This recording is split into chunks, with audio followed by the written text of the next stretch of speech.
Welcome to the Exceptional Sales Leader Podcast with Darren Mitchell. If you're a sales leader looking to take your leadership to a whole new level, then this is the podcast for you. We'll be exploring tips, techniques, and strategies to help you take your leadership to the exceptional level and allow you to enjoy more money, more meaning, and better sales results.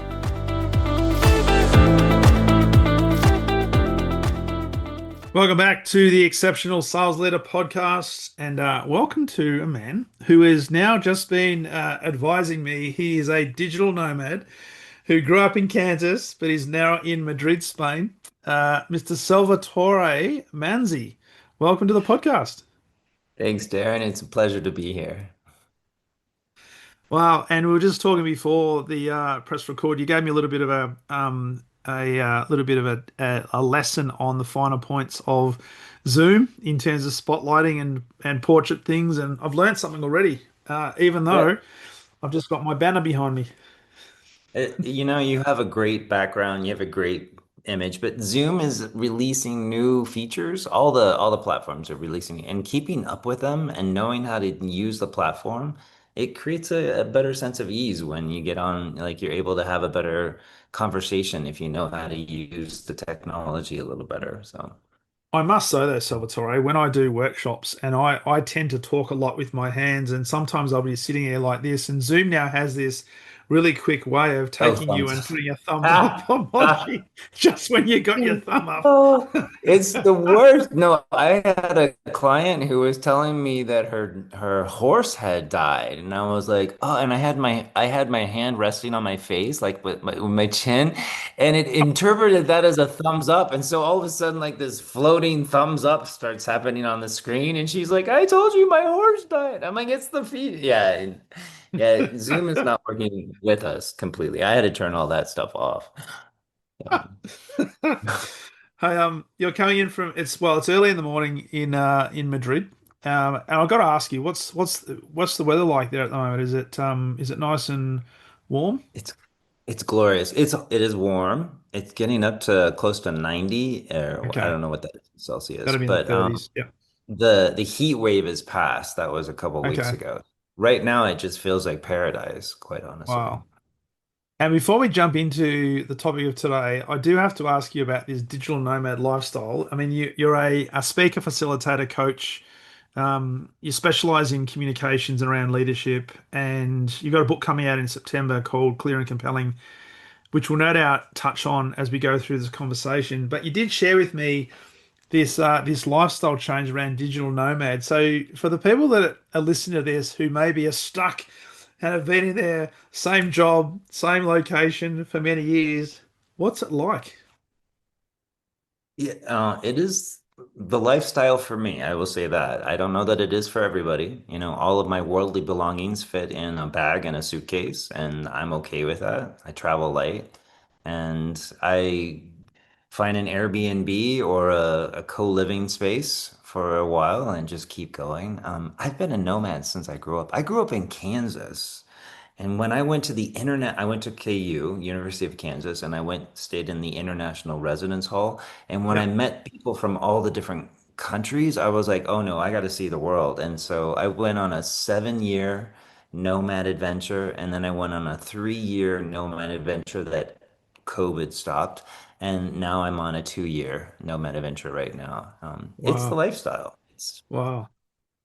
it's And the great thing about technology and the work that you do is you could be anywhere in the world and still be effective because anybody in the world is literally just a click of a button away, which removes, when you think about it, a lot of the excuses that people might have in mm. terms of their ability to communicate. Yeah, I would offer. So I'm planned out about 3 to 5 months, and this is how I Yep. do it. Because I coach clients who are getting up on big stages to give presentations, whether they're going in front of the United Nations or they're going in front of their board of directors, and there's usually a 5 to 6 week lead up time that we're Yep. working digitally, and then I just plan to land in their city for the week or 2 weeks that they're doing their stage presentation or when I'm doing a live event for their team, and then I keep going. So I just plan ahead and it kind of started that way because I was being sent, I worked for three different international communication firms, leading trainings and coaching executives and sales leaders on how to be better consultative conversations or make better Mm. connections. And I would be flown into a place. I'm like, well, why not just stay there for like 4 or 5 days? And then it turned into this sort of like, why don't I just stay rolling the whole time? And so here I am. Yeah. Phenomenal. So I did want to delve into that in terms of your background because I'm always curious as to where my guests where they originate from and what was it that was the catalyst to end up doing what you're doing today. So you went to University of Kansas. You mentioned you work with three organizations and helping with training, working with executives and sales leaders. Was training and speaking always in your blood, or was it something that just Yeah. evolved over time? No, it was in my DNA. My father was a public speaker. He would speak at conferences on finances. He's a Okay. sales leader as well, and he would speak on conferences around how to manage budgets, how to manage your team, things like this. And he would be so lit up from those events. I was like, "Oh my God, this sounds like me. I want to do this." And so in college, I started taking the stage, and I would be out there, and I was a wreck. My voice pitched up high, and blah, blah, blah. It was. I was like, okay, we have to figure this out, because public speaking is like the scariest thing that a human can do, Yeah. and I wanted to overcome the fear. And what I found is I'm more of an introverted person.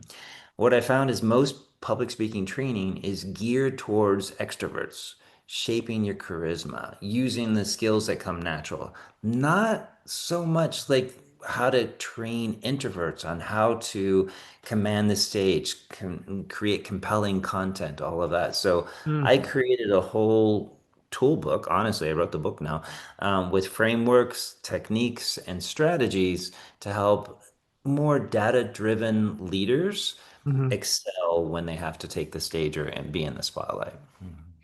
It's interesting you mentioned the extroversion versus introversion. One of the things I do is I also do presentation skills and a bit of public speaking training as well. And it's amazing how many people would rather metaphorically, of course, die than speak in front of a group, irrespective of the size of the group. And it's fascinating to understand.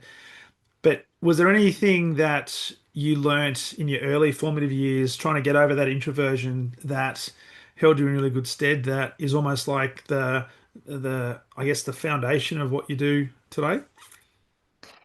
The I like the question. Like, I want to kind of unpack one thing though. It's not a matter of getting over ex introversion. It's a matter of using the natural skills of highly perception, Mm, sometimes over perseveration, like factoring too many variables, wait, like thinking things through too long before speaking, like learning how to navigate that web to then speak coherently.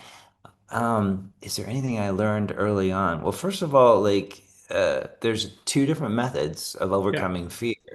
One is exposure and one is immersion. Exposure Mhm. is where you do little steps, like you speak up in a meeting. Oh, I spoke up today. I win, like, and now I'm going to lead a meeting, and now I'm going to do a presentation like you can do it. The other is to just throw yourself into the deep end and totally immerse yourself, get up on that stage and see how you go. And I chose the immersion route. I'm sort of a baptism by fire kind of guy.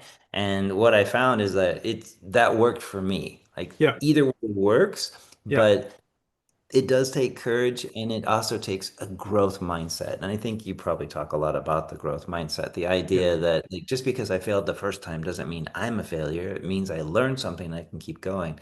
And if I can keep approaching every situation as an opportunity to learn something, then I'm going to get better, right? Absolutely. Absolutely. Because I was going to ask you with that is from the clients that you work with, let's just take the extroversion, introversion out of it. But let's just say most people have some sort of whether it be nervousness or anxiety around public speaking. From your perspective and your experience working with them, is there a common thread through most people, irrespective of their introversion and extroversion, that perhaps holds them back or puts question marks in their mind that leads to a level of anxiety or uncertainty or whatever the stage fright, for want of a better term? Yeah. Uh, so I work with people in three categories. First, I work on content, creating frameworks. A lot of people can have a very data rich, but not a connecting and compelling content. There needs to be a dialogue, not download, when Mm, you're talking to people. So that's a very common theme, especially with people that are dealing with numbers. When you do your QBRs or whatever, like you can't just hit them with the numbers. You got to hit them with some sort of like meaning in there. The second category is in delivery, and where a lot of people just imitate the people that they've seen, right? yeah. And they try to do what they've seen, where there comes a point where they need to evolve to their own self-expression and they need to try on things that don't feel comfortable. And this is where I hear people say, "Oh, Salvatore, you want me to fake it till I make it?" I'm like, "Yeah, you need to try on a new suit to see if it fits, right?" Yeah. And so there is a point where a person needs to begin trying techniques that are going to be more expressive with their voice, with their pacing, with Mm, their gestures, whatever it is, to see if they can. And the third, and this is kind of getting to your question, the third category is in presence. What is it that causes you to feel resourceful and have agility in a moment? What are the mm, beliefs and background? And I know that you do NLP. Like, what are those beliefs that are supporting you to show up? And where are those same beliefs holding you back? And yeah. so this is where I find the most common, right? Where the imposter syndrome comes up. Like, oh, I'm not an expert on that or whatever. Yeah. I see you smiling. Tell me like your take on the imposter syndrome. I love this. Well, I think everybody's got it to some degree. And what I see a lot of, particularly leaders, when it comes to presenting in front of their peers or in front of senior people, it's almost like, well, I don't feel worthy. And what if I say the wrong thing? What if I say something that is not consistent with the position that I'm holding and how people see me? And what I hear and what I notice when they do that is they're more interested in how they're looking externally versus delivering the message and being of service to the audience. And that's where the imposter syndrome comes in because they're trying to be somebody that they're not. And I say, and this word, I'd love your thoughts on this as well. This word authenticity is, I reckon, so overused today that it's lost its impact. It's 100%. Yes. So, and I say to people that okay, it's okay to be nervous, right? But when you're nervous, and if your internal dialogue is about, geez, I hope I don't forget what to say. I hope I'm going to be okay for them. That's making it all about you. If you're nervous, just put all of your attention on being of service to the group, right? And you then become the messenger. 100%. Yeah, two things. One, imposter, everybody has imposter syndrome. It keeps us humble. It keeps Mm, us real. People that don't have imposter syndrome are maniacal, narcissists. yes, Like, yeah, yes, you want to have imposter syndrome. It's a good sign of like a healthy mind. totally. And to your point, I have my phrase is not about me. Yeah. Hashtag, it's not about me. Like when I start to make it about me, how I look, how I sound, am I saying the right things? It just get in my head and Mm, it doesn't do any benefit. When I make it about the message and the audience, yeah. then it flows. And it doesn't matter if my shirt's disheveled or I say the wrong word. Like what matters is they're connecting with it. And that's when they see the humanity. And that's when they use the term, oh, this person's authentic because they're Yes. not like they're not overly self-aware while they're talking. They're actually communicating with me in a way that feels human. So, Well, just on that point, Salvatore, I often get asked a question in a workshop, for example, that I'm facilitating, and I'll be in the rhythm, and then somebody will say, "Can you repeat what you've just said?" And I said, "I actually have no idea what I just said." Because you're just in the moment of delivering, and you know what the sort flow. of context is, but it's very difficult. I couldn't word for word just repeat what I've just said because I'm so focused on delivering and being of service to the group. I'm not thinking about what are the actual words I have to say. Exactly. When you're in the flow, the wisdom is just flowing out of you. Yeah, And yeah, the yeah. best you can do is reframe it. Like, what did you hear me say? What did you think I said? Help Oh, me what out did here. you think I said? Did somebody else hear me? I know. Yeah, those are fun workshops to be in. Saying, hang on, aren't you recording this? just just press replay, replay. Um, so with this, and you obviously do a lot of work. You mentioned before you do a lot of work with people who are going to be on stages doing keynotes. I'm sure public speakers and so forth. I'd love your take on I guess you talked about charisma, and often when we think about charisma and we think about stage presence, we think that people must have to be extrovert or some form of extroversion. I've got my own views on this, particularly around the best stand-up comedians in the world who happen to be the complete opposite of that. But how is it that a Me. person who is really introverted can build stage presence, can actually create and demonstrate charisma, where by definition the introverts spend a lot of time, I guess, in their own heads? Yeah, I like the way you're unpacking this. And I would offer to introverts that want to build more charisma, I would say, state the obvious. Hmm. Sometimes there's a lot of humor and just it opens a door to state the obvious. Like state the obvious of what you're thinking, state the obvious of what's happening in the room, state the obvious about what was just said. And it starts a conversation and it both makes you appear more engaged, as well as it can add a touch of levity. Oh, well, Mm. that just went a little bit sideways. Like that kind of a line, like is charisma. Charisma is where you sort of bring on almost flirtatious energy, where you just state the obvious about what just happened or say the thing that nobody else is saying.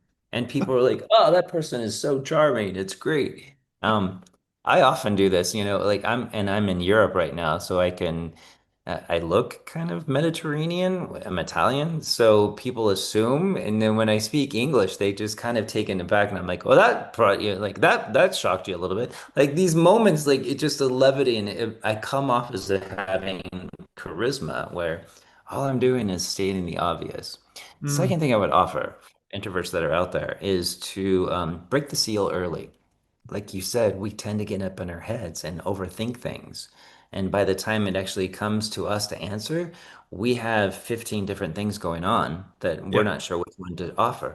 So break the seal early. And if you're in a meeting or conversation or anything like that, be sure to get your voice into that conversation within the first 5 minutes so that the seal is broken and you're not just stuck in your head overthinking. It's very Yeah, helpful. it is. I love that. Because there's a lot of people that are listening to this that do find themselves in meetings and they have this question they want to ask or a contribution to make, and for whatever reason, they're stopping, holding themselves back from asking that. And then somebody will ask the question, or somebody else will say the thing that I'm Oh, thinking of, I was gonna damn, I use missed the that. opportunity. Oh, you know what? It was never meant to be. So maybe I'm supposed to stay silent. So it's reinforcing Well, behavior. if there's any introverts out there that are listening, I want to hear from you. Let's talk. And I'm not going to make this just about introverts, but two more things is one is so many times my data-driven leaders will tell me, well, like, I don't want to just talk to talk in a meeting. Like I don't need to add noise. I'm like, Mm, yes, you do. You offer a perspective that people need to hear. And unless you get used to the muscle of contributing, it's going to be harder in that moment when you want to offer something gold. So you need to mm, get used to the motor of doing that. Secondly, to all the sales leader out there that have an introvert on your team, remember the 10-second rule. Introverts can take up to 10 seconds to fully process and come up with a response to a question that's been posed to the group. And if mm. you've got a group of salespeople in there, they are chomping at the bit. Like they've already got it. There's four or five that are in the middle of the table trying to grab that ring, right? Yeah. So practice every now and then in a meeting asking a question and giving people a moment to think before letting the first person speak. That'll give your more introverted salespeople an opportunity to fully think through and process and be a more, and more equality in the Mm. sales meeting. I love that. You might not necessarily have all control of the extroverts because they're the ones that are going to try and fill that silence. Then just like, no, talk to the hand. I said, hey, there's the golden rule. Nobody's allowed to talk until after I count to 10. Then you can say something. Um, so just What with the way that, I would offer it. I would offer it this way. If you're the sales leader, say, well, I'm going to ask a question, but I want you to write down your answer first. Ah, good And strategy. that way, it gives the extroverts something to do, but it gives the introverts that thinking time to come up with Yeah. the best. Yeah. Second, I know I'm going more into facilitation. I do a lot of facilitation with teams as well. But like you can have, okay, I wanted you to turn to a partner and share your initial answer Mm, before you share with the group. And mm, that's another way to create equality in the group because yeah. every voice gets to be heard. One of my mentors told me, when it comes to facilitation, every voice needs to be heard, but not every voice needs to be heard by everybody. That's it. I like that. And that's part of the art of, I guess, facilitation, but also reading the room and knowing that, okay, who does have the capacity, the willingness, the bandwidth to want to share their thoughts out loud, and who actually would be more comfortable just sharing with the person next to them. That's a skill set that needs to be developed, and you need to, I guess, read the room for that. Yeah. Reading the room is a tricky one because there's also an opportunity to overanalyze the angry face or the sour face or whatever. I once gave a presentation and this woman the entire time was staring at me with the most sour, angry face. And I was like, oh my God, what am I like? How do I win this person over? And I was like, ah. And at the end of the presentation, she came up, she goes, that was the best. I got so much out of it. And I'm like, well, you should tell your face because like that's not what you were sending out. Like She was just intense, trying to maybe yeah, off every it word you was were her saying. intense face, and she didn't know that she was, yeah. There's a lot to be said about being aware of how you're coming across Yeah. and getting feedback from people. I Yeah. think too often times people get good at a certain level and then stop getting that feedback and they Mm. get stuck at that set point. So with that, because the people listening to this typically are going to be sales leaders, they might be aspiring sales leaders, they might be leaders who are not leading a sales team, but they do have to present. Now, whether that be presenting in front of their team, maybe a board of directors, key customers, partners, doing conferences and stuff like that. Let's just talk about some key tips or some key principles around engagement. And what you mentioned there was a really important one. And I love your take on this because when I do facilitation where I'm trying to teach people to deliver a message and do maybe it's public speaking or even presentation skills, I often ask the people, how often have you actually had a video of yourself and watched your video back? And they say never, and I'm never going to do it. Exactly. Like I'm not listening to my voice on a recording. I'm not gonna watch a video of myself. No. Yeah, but it is enlightening. The challenge is this. Your mind is programmed to see the negative. You've got the negativity bias. It's a protection mechanism built into our genetics. And so we have to train ourselves to look for three positive things before we allow ourselves to critique. Mm, Create that as a standard for yourself in reviewing, like, what did I do well?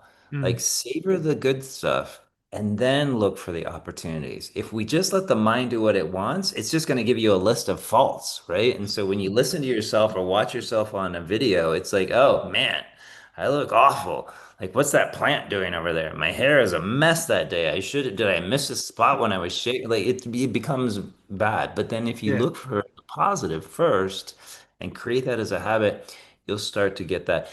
It's also good to get a trusted friend to give you feedback, right? Mm, But when it comes to that, you want to ask them for specific feedback. Don't just say, how did I do? mm, You did great. That's what they're going to say. That's how we're trained. We're yeah. trained with the polite. We all have this polite conditioning. You did great. You need to ask specifically. I'm working on my pauses. What did you notice from my presentation? Did Yeah. I pause too long? Could you have had me pause more? What would you say? Mm. And then they can give you, more supportive feedback. Yeah, absolutely. Absolutely. But the only way you're going to get better because the person that you were alluding to before, she might have been really, really intently listening and paying it and everything's going in, but the impression that's created just by your physiology can give a completely different message to what you perceive it to be. So do get videos or get people to give you feedback, which is a great, great tip. And I mean, I'm just gonna double click on this because I can't tell you how many trainings I lead where the sales leader tells me, look, when you're training my team, could you tell her that she's too close to her camera? And could you tell him that all we see of is his forehead? And could you tell like nobody actually wants to tell the other person that their virtual presence is a little bit off. But and so they asked me to come in as an outside person and be the bad cop. Like, okay, Yes. bro, you look toe up. You need to like clean this up a little bit. And just say no, your audience is sick and tired of looking up your nostrils because Oh my God. of your Can we camera. stop with this? It's real. Oh, so you mentioned before, Salvatore, that there's three core zones that you tend to work with people on, and love to talk a little bit about the context and content of your book. Before we do that, people listen to this in terms of wanting to craft a message that is impactful, that is credible. Are there some key overarching principles when it comes to framing whether it be a speech or a delivery or a presentation or a training that we can kind of use as a sort of a macro framework before we delve into some of the other components? I'll give you three. The first one is you, then me. It's the number one principle for communication. As long as I start any engagement, presentation, interaction, answer to a question, if I start with a you and then me, Hmm. meaning that I talk about you, what's relevant to you, what's going on in your world, what's happening in your mind, before I get to my agenda, I'm more likely to develop rapport and connection. What I find, especially with a lot of data driven people, is they get right to the answer. Yeah. It's a ping pong back and forth, which works if it's data to data kind of person. But if it's data to marketing or sales to a buyer, there needs to be that you then me to keep the conversation flowing. Yeah. Second tool I would offer is metaphors move minds. I can't simply download information to a person and give them data. This is what the product is going to do. This is how this is going to help you. These are the numbers. Let me show you all this. I need to create a metaphor that's going to make it real for that person. Mm. And when I do add a metaphor or an analogy or a story, it creates an emotional connection to the data, and that's when it actually turns. But the Mm. one I want to leave for all the sales leaders is bridges, not butts. I love to tell all the salespeople that I work with, you get one butt. That's it. You get one butt per day. You don't get any more butts. Butts are a pivot in the conversation. It negates what's been said before. Yeah. If you can train yourself out of using but as your transition word, you will create more ease and flow and continuity in your conversations. And is what you want to go to. In Mm. improv, it's called yes and. It's the yes and game. Yes, and here's the thing. Yes does not mean agreement, and that's the tricky thing here. It's yes, I heard you. Yes, your point is valid. Yes, your perspective is worth hearing. And here's my perspective. Mm. But I would offer to any salesperson out there, give yourself one butt a day. That's all you get. You get one butt. And after that, no more butts. And watch, it took me about 6 months to eliminate butt as a regular transition word in my vocabulary. Amazing. I like that. I love the metaphor part as well because people tend to get involved in stories, and one of the things that I share a lot with teams is take them through the hero's journey and let them understand that we're all on a hero's journey. Um, but in order to try to ethically influence another party or a group of people, you've got to try and put those people as the hero in their own hero's journey, that you lead them to the next step in the process rather than you tell them what is going to happen.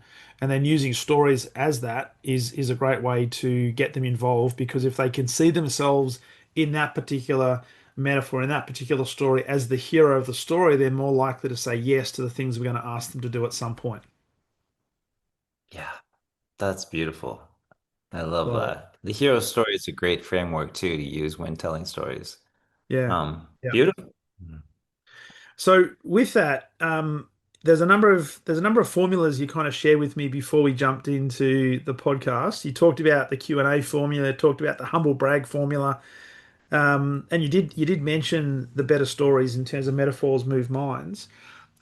Is there a favorite that you have? Because I'd like to delve into some of the content of the book as well. But is there a favorite Salvatore formula that has served you well, and through that process has served your clients well? I know it's a big generalized question, but I'm curious. I appreciate the big door opening to like, hey, just jump into any of your frameworks and go for it. Yeah, I love it. As an introvert, I don't like networking events. I don't. I find them like exhausting, quite honestly. I usually take an emotional support extrovert with me to be my like introduction or I'll take on a completely different name. I'll just put a different name on my name badge and let that Okay. be like the opener, like Chip. And people be like, "Your name is Chip?" I'm like, "No, but I needed something to start a conversation, so thank you." Like, it's like I can't handle these networking things. But there's the formula for networking that I found was so helpful is I help X achieve Y by Z. And having that simplicity and being able to tell somebody what I do, like for myself, I help big thinkers clearly share complex concepts using frameworks and strategies for communication, Yeah. right? Just finding a way to make a one sentence introduction is a godsend for starting conversations, for introducing myself, or introducing my project to whomever I'm talking. That would be my number one right Mhm. there. What's Yeah. yours? What's your What's number one mine? go-to? Yeah, strategy. My number one go-to strategy is actually your first of the three principles. It's you, then me. Mm. I always start every workshop, every interaction, always about the audience, and I understand that the law of authority needs to come in at some stage, but I've almost got to earn the right to share that before I do. So I'm always making sure that it's all about them. It's all about what's happening with them, and because I want them to understand also. If I get them talking really early in a workshop in a facilitation, they get to understand that that's it's one of those trainings that I have to actually participate. But the expectation is this is not a an optional thing. This is required. So I'll my record actually is in a 2 day workshop. My record for the introduction is 2.5 hours. Wait, That's your introduction was 2.5 hours? introduction, That and is that's awesome. Talking about what you understood about them, about what they're going through, it's and all like about what them. they're trying to achieve and what their Totally. goals are. Totally. Amazing. But what I've been able to do with that is because I make it about them, whatever they tell me, Right. I'm able to start to either weave some content or weave some preceding of the content we'll cover off later on today or tomorrow, so that when they get it, all of a sudden they've heard it before and it's now it makes a lot Right. more sense. So that's for me. It's all about the audience. And it's all about them, not about me. It's so not about me. There's my thing. Oh, it's so relevant. And if I could offer for sales leaders out there, I judge salespeople know this rule. They know that they have to build relevance before they present the idea, the concept. Mm, However, when it comes to internal communications, when they get into that internal sales meeting, they forget that. They leave it yeah. at the door and they start communicating to each other in this back and forth rhythm that fails to see the you than me, and they lose that connection and rapport Mm. with each other. So bring you than me into the sales meetings that you're having as well. I think it's a great concept because it isn't about you. And I say this to leaders all the time. It's not about you. It has to be all about your team. It's just like it has to be all about your customers. It's not about your product, and it's not about you as a team or an individual. So make it about the team and make it about others because they're more likely to resonate with what you're talking about if you place them in the story or in the metaphor, and they're more likely to say yes. So, um, so let's talk about 100%. let's talk about the book coming out in September. Clear and compelling. Um, I'm sure there's some key stuff in the book we've already spoken about, but if there was a favorite chapter or a favorite concept within there, what would that be for you? Right now, I'm all about presence. Like it amazes me how deep the well is that feeds whatever it is that causes us to show up how we show up. Like too often times we have an old outdated belief that, or an old role model that we're following that tells us how to show up in a certain situation. And like anything to do with like helping to break those down and create a better sense of presence. The one that I like to lean on most is a sense of agency versus relational. It's a Hmm. spectrum. Like, what are the behaviors that you're bringing to the situation? High agency, meaning I'm in my sovereign, I own the space, this is my space, I feel, or relational, where I am the kindergarten teacher. I'm making everybody feel comfortable here and all that. Now, both are contextually appropriate for different situations, right? Mm. But I can be conditioned, whether by society, whether by my culture of my office or whatever it is, I can be conditioned to show up a certain way in certain situations that may not be appropriate and may not be serving the presence that I need to bring. So I encourage two things. One, take up space. Mm. Physically, take up more space with your body, spread your stuff out. Don't infringe on other people, but like don't make yourself small in a meeting, especially when you feel small. Make yourself physically bigger. Take up space to Yeah. give yourself that feedback of like safety and high agency. And the second thing is first take up space. And I forget, I completely forgot the second one. We're gonna have to redo this whole podcast.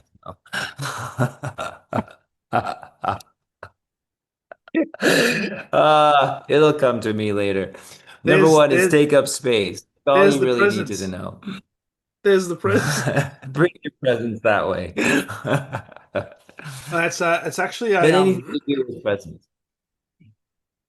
it's a great principle because when you see people present on stage, almost before they even open their mouth, you get a sense of, hey, this person's really owning their space, owning what they're about to talk about, or they're completely and utterly in their head because they're concerned about, I've got to remember what to say. I've got to, and they put so much pressure, and you can see it. There are also some people that get up on stage, and when I say stage, we're not talking about necessarily big conferences, but it could be in the front of the team and they literally try to make themselves invisible and they step away or they have their body language as closed down to what we call the low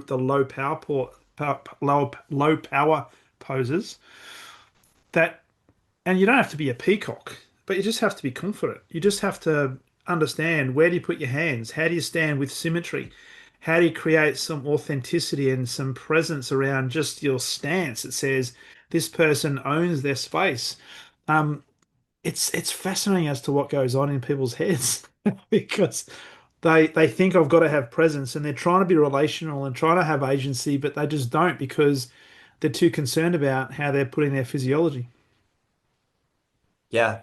And it's a feedback loop that keeps feeding that same thing, whatever you're feeling. Because if I've got a closed up physiology, it's going to tell my brain that I'm not feeling safe, and that's going to Yeah, cause me to remember what I was going to say, and then da da da da da da, whatever it is. But yeah, it's all in the book, so clear and compelling. It'll be out in September. nice, It is frameworks for your content, it's techniques for your delivery and its strategies for embodying presence in nice. whatever situation you're in. So could I just ask you then around, I guess, frameworks for your content? Because I've seen a lot of people present where it's just been like a dump of information, and it just the impression is they're trying to fit so much information into a constricted period of time, and it's almost their thought process, I've got to cover everything because everything's important.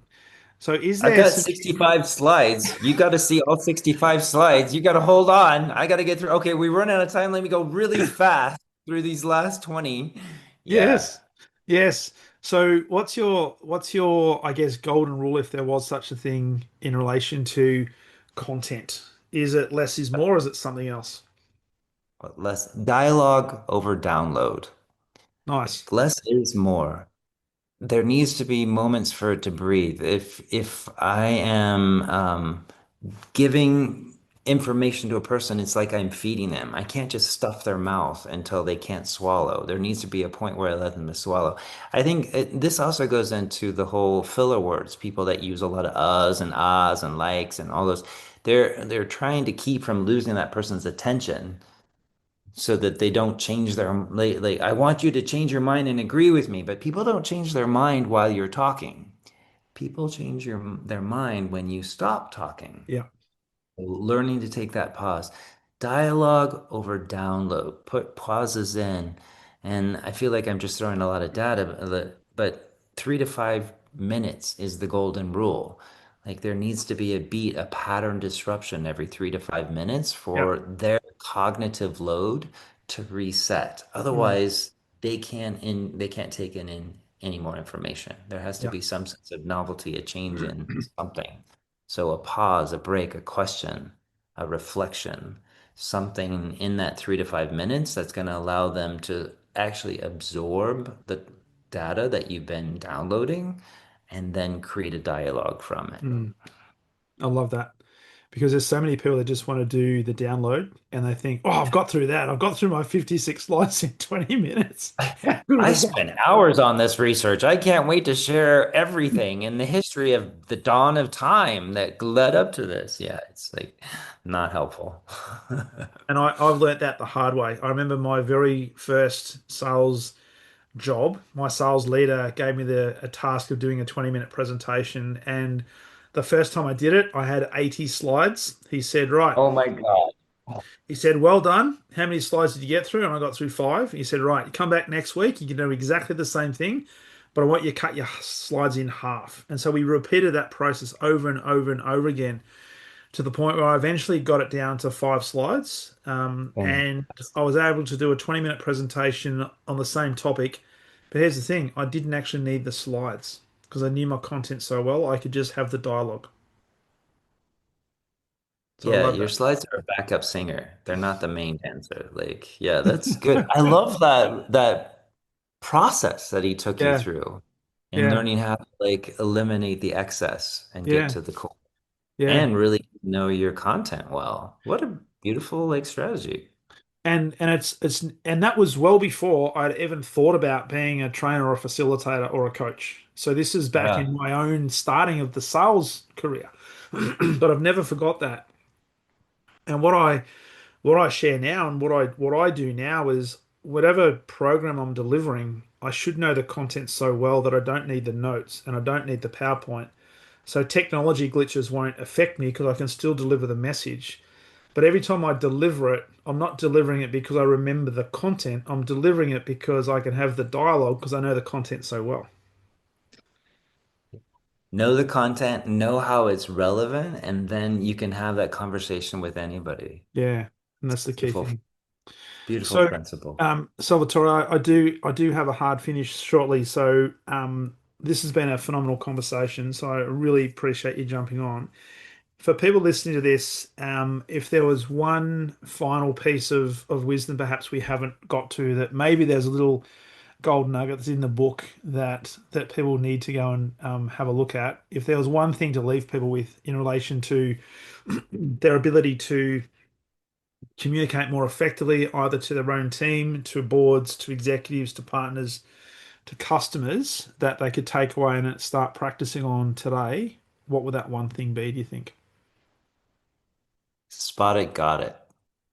If you see somebody else do something, if you see somebody else perform or show up or present in a way that is compelling to you, the fact that you're able to spot it means that you have the ability to do it yourself. It just takes the courage to try it and Nice. fail, and try it again and fail and try it again and get it right. But if you spot somebody, if there's somebody that you hold up there as a world-class sales leader, the fact that you can see them and recognize if you can name what it is that you see them doing, that means you have the ability to do it. Just takes the courage to get out there and do it. I love that. Spot it. Got it. Agency versus relational. Relational. Dialogue over downloads. Bridges, not butts. Metaphors move minds. You, then me. I love it. And mate, I've got to say, phenomenal conversation. I love the work you're doing, and I can't wait to get the book when it comes out in September. For people who wanted to connect with you and follow your journey on in your digital nomad odyssey across the world, um, and specifically where they can get their book, where's the best place for them to connect with you? Clearandcompellingplaybook.com. Clearandcompellingplaybook.com goes to my website. It'll give you access to free resources as well as a chapter from the book, and it'll show you where you can buy it. And it's been an honor and a lot of fun hanging out with you today, Darren. Thank you. I haven't had my coffee, but this is, it's a little Aussie punch. It was exactly what I needed. Said. Love it. So Salvatore, hey, enjoy the and the rest of the time that you've got in Madrid. It's Thanks. been a pleasure having you on the podcast. And mate, when the book comes out, all the very best for it. And hope it goes bestseller really quickly. So thanks for being on the Thank you. podcast today. Greatly appreciate it. Thank you.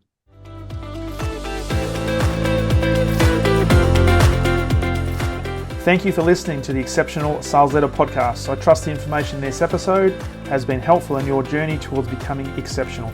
And remember, please take the time to rate the show, subscribe to the show so other people can find it. But also, if I can help you, jump on my calendar, go to leadwithdarren.com and let's have a conversation about how I can help you along your journey to being exceptional.